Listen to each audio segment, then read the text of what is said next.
दोस्तों, सूर्यपुत्र कर्ण महावीर थे, महादानी थे। हमेशा अपने दिए हुए वचनों का पालन करते थे। अपने जीवन में सदा ही उन्होंने त्याग किया, किसी से कुछ नहीं मांगा। हमेशा अपने दोनों हाथों से सबको दान देते गए। लेकिन अधर्म का साथ देने की वजह से कुरुक्षेत्र में युद्ध के दौरान उनकी मृत्यु हो गई।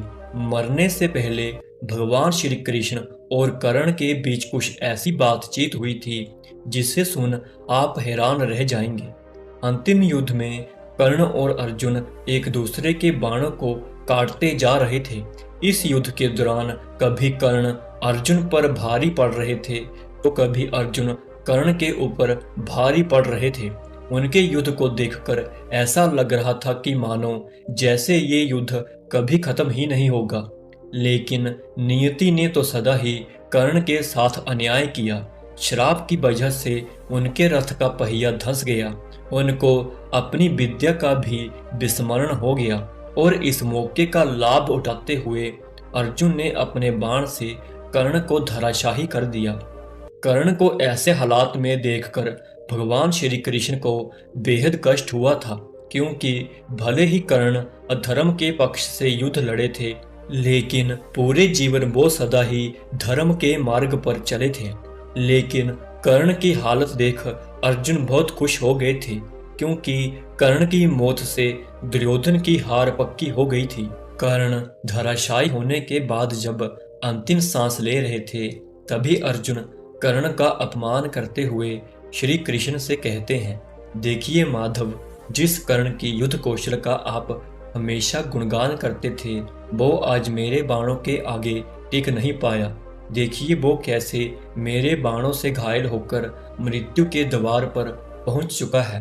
ये सुनकर श्री कृष्ण मुस्कुराते हुए अर्जुन को बोले कि हे पार्थ, तुम्हें भी पता है कर्ण का वध सिर्फ तुमसे नहीं, उसके श्राप और मेरी योजना से भी हुआ है। अगर मैं और पवन पुत्र हनुमान तुम्हारे रथ पर विराजमान नहीं होते तो तुम कर्ण से कभी जीत नहीं पाते। कर्ण की दान देने की आदत को पहचानो और इस विजय को भी उसका दान ही समझो। ये सुनकर अर्जुन का अभिमान जाग गया और उन्होंने श्री कृष्ण से कहा, अगर कर्ण सच में दानवीर होते तो धर्म उसकी रक्षा करता, लेकिन देखिए कर्ण मरने ही वाला है, तो कहाँ गया उसका दान और पुण्य। अर्जुन की ये बात सुनकर भगवान श्री कृष्ण ने एक लीला रचने के बारे में सोचा। कर्ण की अंतिम परीक्षा लेने के लिए अर्जुन के साथ ब्राह्मण का वेश धारण करके वो दोनों कर्ण के सामने आ गए। उनको देखते ही कर्ण ने उन्हें प्रणाम किया और कहा, हे ब्राह्मण देव, आपका स्वागत है।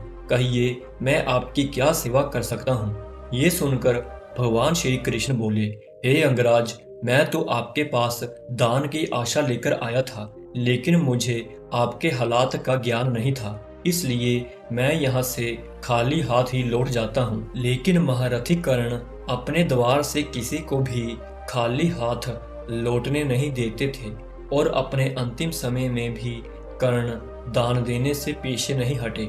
उन्होंने पास पड़े हुए एक पत्थर को हाथ में लेकर उससे अपने सोने के दांत पर प्रहार किया और उसे तोड़कर ब्राह्मण को देते हुए कहा, हे ब्राह्मण देव, अब मेरे पास दान देने के लिए इतना ही है, आप कृपया इसे स्वीकार कीजिए।